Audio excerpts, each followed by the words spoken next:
Hey, it's Odette Peak, day number 3 of the 5-day speaker challenge. How are you making out with day 1 and day 2? Have you done the homework? Have you posted them in the forum? Do you have any questions? Share it all, please. I can't wait to see what everybody's got to say. I'm super excited about story because I believe that 100% I believe that your story will absolutely change the world. Even if it's changing one person's world, it's changing the world because of the ripple effect. So keep them coming. It's amazing. All right, day number 3. Today, we are going to talk about how to make offers online. Now, making an offer is also a call to action. It's moving people into action. It's asking people to work with you. It's giving away something for free, or you're actually asking them to pay for something. So that's what making an offer is about, in case you were not clear. And it's one of the scariest things that people have. So I want to make it super simple for you guys. Okay, so on this call today, you're going to learn the different types of calls to actions, or the offers, that need to be in your talk that's going to move your audience into taking fast action with you. Could be free offers, strategy sessions, or paid programs or products. And you're going to know exactly what to say, what not to say, and how to have that amazing, that wow moment for your audience when you share your story, you share your content, and then you move them into that next step with you. Because when someone says yes to you, even if it is just mentally, emotionally, doesn't always have to be with their wallet, they're creating and you're creating a deep connection. And that's what's really important. That's where transformation happens, is when you have that deep connection. So let's dive right in. Now, speaking online is different than in person. There's a lot of differences that I'm not going to get into. But you still need to be making offers, right? You still need to treat online as it's a real talk, like it's live. You just have a screen in front of you. But it's really important that you make your offers online in, how do I say this? It's more crucial in a way, because especially during this COVID, this pandemic, I mean, people are scared. People are worried for their future, their finances, their health, their everything. So making an offer at a time like this is even more important, because your offer, what you have to offer, your program, your product, whatever, can change their life for the better. And so you want to keep that in mind, that let's not make it about you and your fears. Let's make it about how you can change someone's life. So why is it even more important or more crucial now? The offer, your offer, whether it's free or paid, is the how to the problem that they want solved. So that's why it's crucial that you always do an offer, because in your talk, you give them a hint of the solution, like I mentioned, but the offer really it's the full enchilada. It's the how to how they take their life or their business to the next level. Now, some offers have different degrees of the how, and often the paid program or the paid product is the full how. Okay, so who doesn't want the how when they're trying to solve a problem, right? They do, absolutely, and so do you. So don't get all freaked out, but I'm going to talk a little bit more about what to do when you get freaked out. So you can't possibly give the entire how in the talk. I told you about that, right? But you're giving them a hint of the how, a taste of the how, so that they see that you are legit.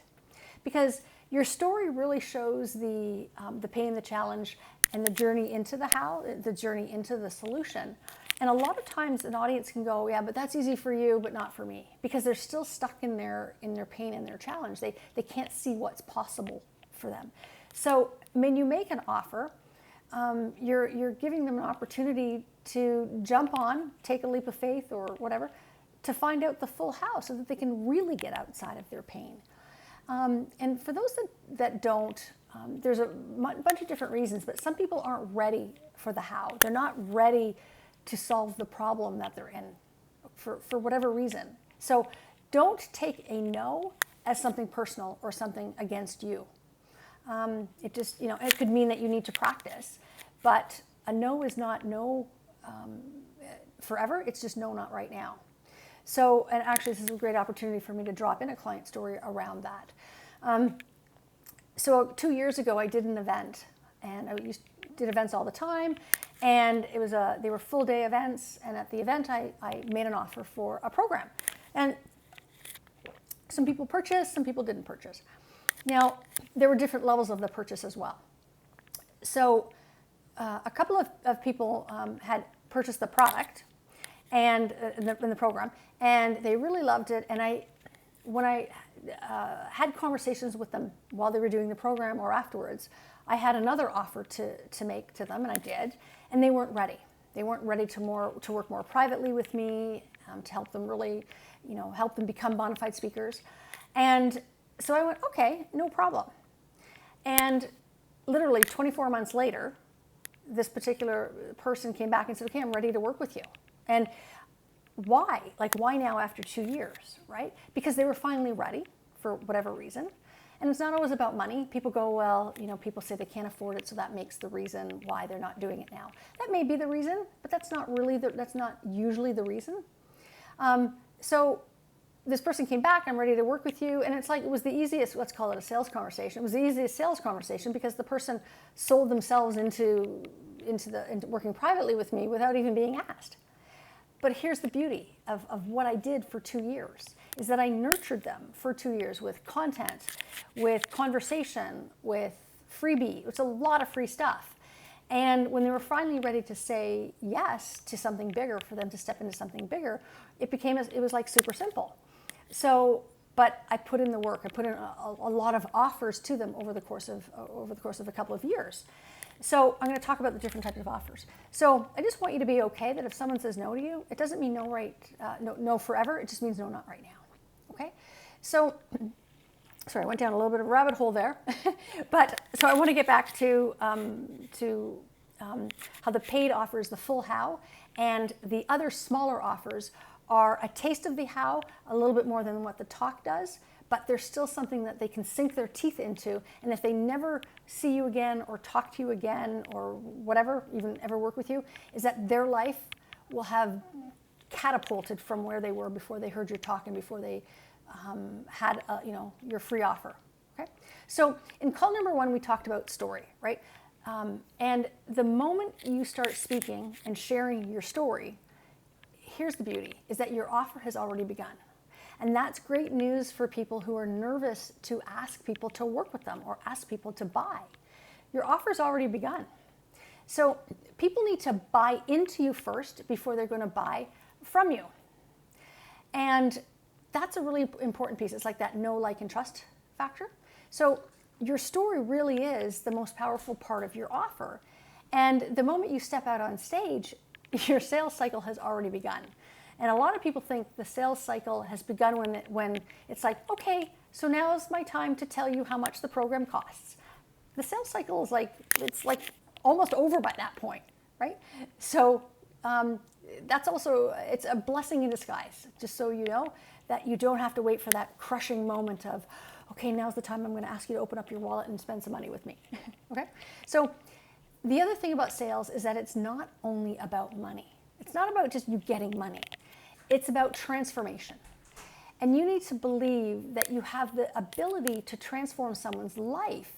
And if you believe 100% that what you have to offer will make a difference in someone's life for the better, and with a little bit of practice, your business is going to thrive. And you're going to feel awesome every time you make an offer. Now, in call number 2, we talked about the pain that you solve for people, right? And that's the content part. And guess what? It also seeds the offer because you're showcasing your brilliance, and it's your credibility piece. It's the proof that you know what you're talking about. So remember what I said in call number 2 as well, is that your clients are going to come to you for one reason, and your audiences are going to come to you for one reason. Remember what that is? And that's because they think and really do hope that you can solve their problem. So they're already partway there. So what are the different types of calls to actions or the offers? So in the templates that I've provided for you, let me see what they're, gotta make sure I got the right templates. They are my call to action catalog, which gives you a whole list of all the different types of catalogs, the whole different types of calls to action, and the critical do's and don'ts for speaking, for making offers, for anything story speaking related. So, okay, what are the different types of calls to action? But first I want to share with you is what people don't tell you. You know, some of the experts don't tell you because they want to sell they want to sell their sales program, or they want to scare you. There's a lot of scare tactics out there. Is that the moment you actually start promoting your talk, promoting the event, letting them know that you're a guest on a podcast or you're on the speaker summit or whatever, really is the moment that your offer starts, because you're actually inviting them to do something. So you're asking them to do something and they're saying yes or no. And for those that say yes, they just want to hear what you have to say. So it's really awesome. So you've already started the sales cycle. Now, secondly, the moment you step out on stage or you get on your Zoom or whatever it is, or your podcast, you need to be on your game. You want to look and act and speak your best self, because nothing is missed by an audience, shall we say. So you've heard it where the first 5 to 10 seconds are, people are going to either buy from you or not or whatever. Can make it intimidating and quite scary, but it's true in a way, right? They're already starting to make decisions. Okay, so you got to be, what I say, be your best self +1. Having a really solid talk with a clear story, proper messaging, and clear call to action makes what I call a seamless talk. It makes the selling so much easier for you because it's just a natural conversation that you're having. Now, people are either buying into you or they're not. And it doesn't matter if they're not buying into you, that you're not for them. That's totally okay. But they're buying into you or not from your marketing messaging with those few minutes of your talk, or the few lines in the blog that they're reading, or in the landing page that they've got to attend an event. They're buying into you or not. So you want to make sure that it's all really cohesive and seamless. So there's another piece of the puzzle, is that it's not necessarily the duration of the talk. People are like, oh my gosh, no problem, I can write my own talk. I can talk for 60 minutes easy, right? And those usually are the people who don't have a structured talk, and then it's just a disaster. Like, anyone can talk for an hour, but can you talk for 10 minutes, 5 minutes, and be so captivating and so amazing, so knowledgeable, and have a really great call to action that they're going to want to, buy from you or buy into you now or down the road. So what's really important is the impact that you're making in the time that you have. So another quick story about that, and this all happened by accident. I just love how these things happen. I was looking for a networking event. I found one online, reached out to the event planner, and she said, great, come, you're new, no one knows who you are. We'd love to have you. I show up and it's at one of those noisy bars, right? You've been to one of those before? And I'm like, oh my God, there's so many people and it's noisy. And this beautiful woman, the organizer, her name's Randy, she said to me, Odette, we don't know you. Jump up in front of the room and you got 2 minutes. Just tell us who you are and what you do. I mean, that's gold for someone to give you 2 minutes for nothing. I'm like, okay, sure. Scared out of my mind. Started writing on a cocktail napkin with pen, and the paper's ripping, and I'm starting to sweat. And I'm like, how can 2 minutes be that difficult, right? But it's challenging. So I get up to the front of the bar, and I'm like, okay, I can't just whisper out what I do. I've got to belt out what I do and who I am, because it's loud. So what do you do when you're nervous? You want to be even more quiet. Wasn't a possibility for me. So I belt it out and I say who I am, what I did, why I do what I do. And so I told them I was a business coach and teaching people how to, create marketing material for their business, grow their business, speak, all that kind of stuff, right? And I'm like, in my head, I'm like, now what do I say? That was like 45 seconds. So I thought to myself, I don't know anybody in here. I want to get to know everybody in here, but I'm a little bit chicken to go up and talk to them. So my call to action in that talk was, hey, I'm new here. You guys look like you all know each other. Please come up and talk to me. Tell me who you are and what you do. I'd love to get to know you. And I look forward to talking to everyone. See you tonight. that was my 2-minute gig, impromptu. I had a beautiful call to action. My offer was, come and talk to me so that I could get to know you. And then I worked the room a little bit more myself. I wasn't just sitting there waiting for everyone to come and talk to me. But it was an open invitation to tell people that I was open and just eager to get to know them. I walked away that night with $20,000 in closed sales. I mean, I got their credit card, they paid, okay? 20,000 bucks. And I was like, I don't know how that happened because I wasn't even supposed to go. And I wasn't even supposed to speak. And I don't even really call that a talk, but it was me speaking to one-to-many, so it's a talk. And in follow-up, over the course of the next couple of weeks, I made another 20. So that was $40,000 from a 2-minute speaking gig. Now, the other beauty of it is that I met another event planner who was out there scoping for, probably trying to sell her event, but looking for speakers or whatever. And she said, Odette, there's something about your story or the way that you presented yourself. I'd love to get to know you. Can we go for a coffee? And you can tell me more about yourself and I can tell you more about my event. And I'm like, sure. And this was before I was a real speaker in my coaching business. 6 months later, I was one of her keynote speakers at her event and closed about $100,000 in sales. So it goes to show you how a really powerful 2-minute gig that you don't even do on purpose can really make you a lot of money. But most importantly, the impact and the transformation that it had for the people that were in the audience, who became my clients, who became my private clients, who are still my private clients. It's a beautiful thing. So never underestimate the power of the one-to-many conversation. So there's different types of offers for different types of talks. So there's really 2 main offers. You've got your overt offer and your soft offer. Now, your overt offer is something that's obvious, right? So number 1 is a freebie, where you're showcasing your brilliance and it nurtures them.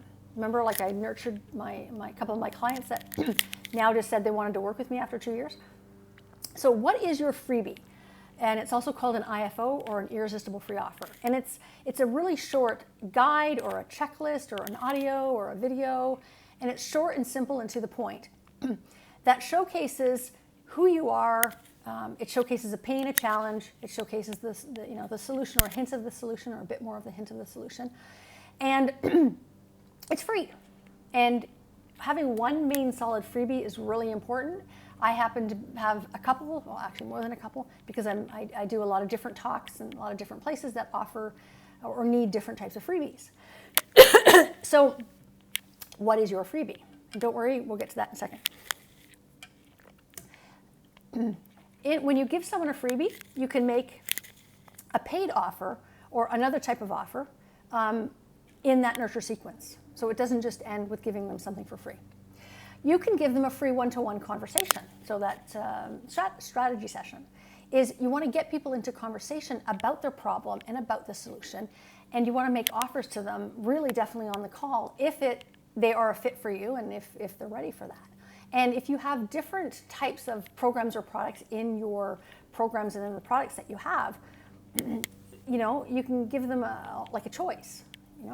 If you're ready to work privately with me, that's great. If you're not ready, then here's an online program that you can get started with, or whatever it is, right? Or here's my book.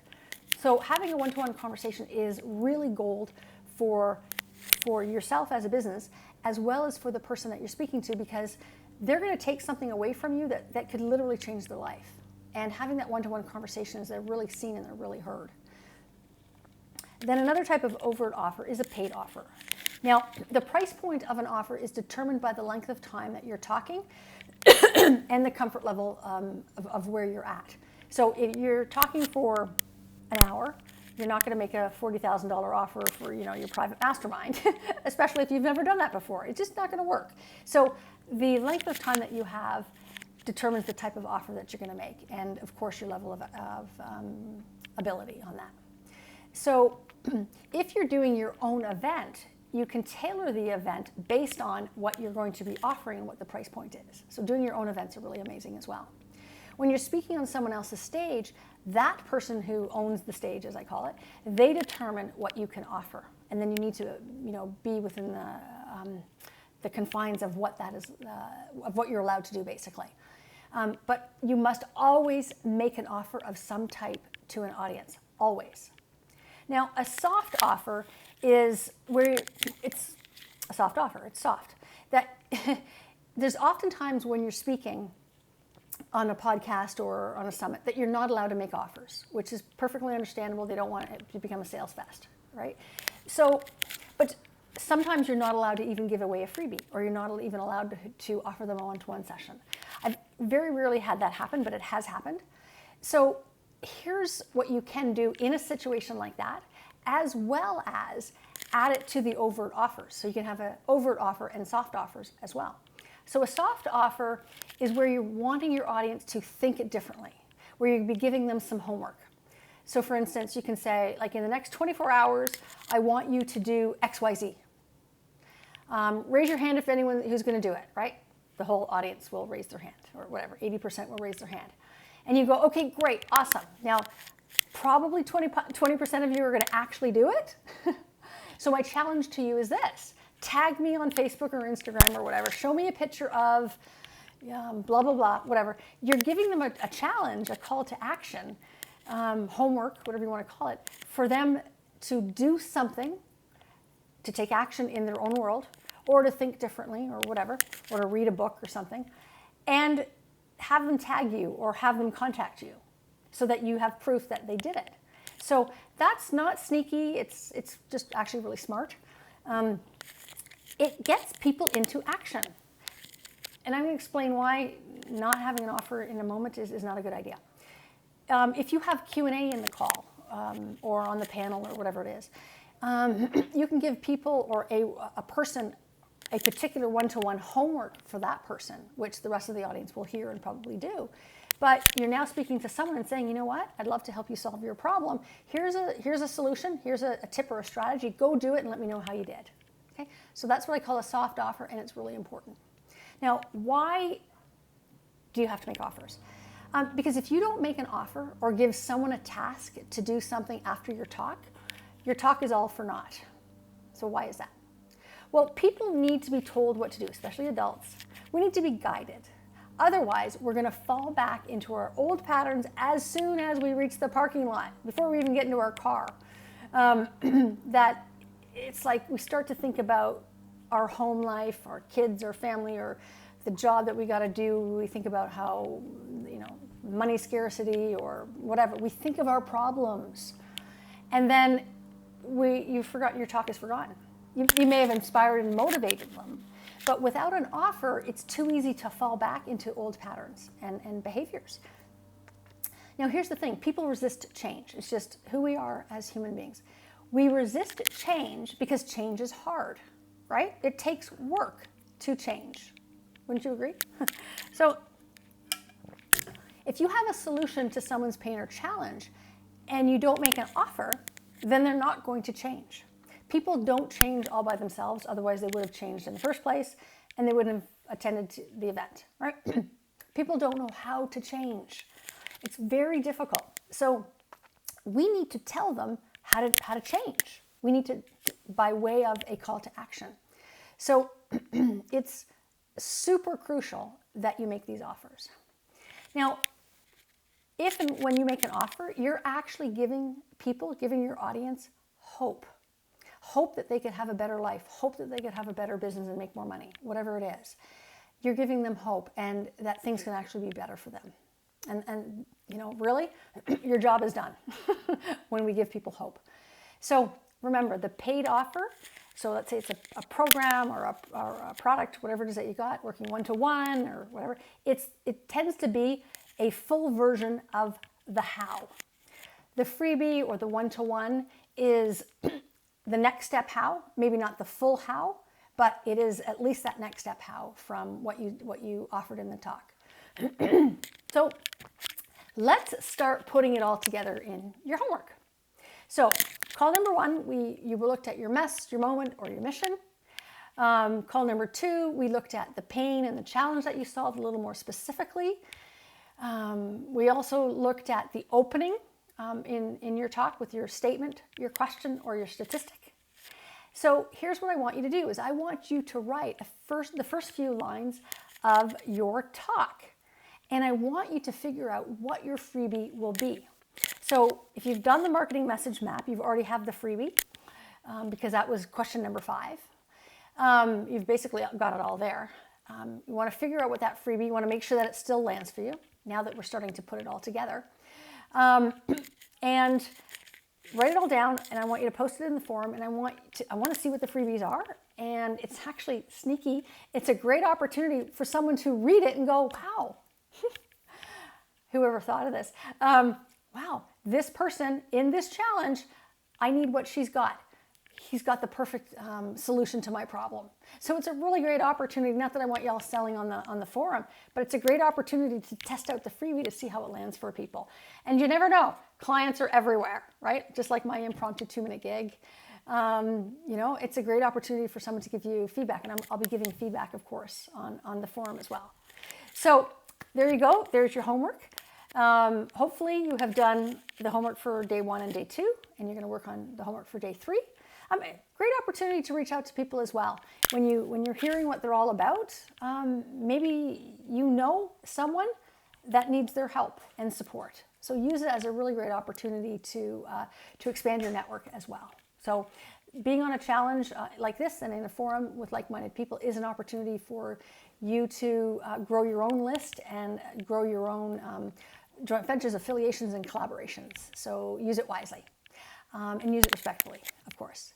All right, so I'm going to see you on call number 4, where I show you how to get gigs and where to get booked. All right, talk to you later.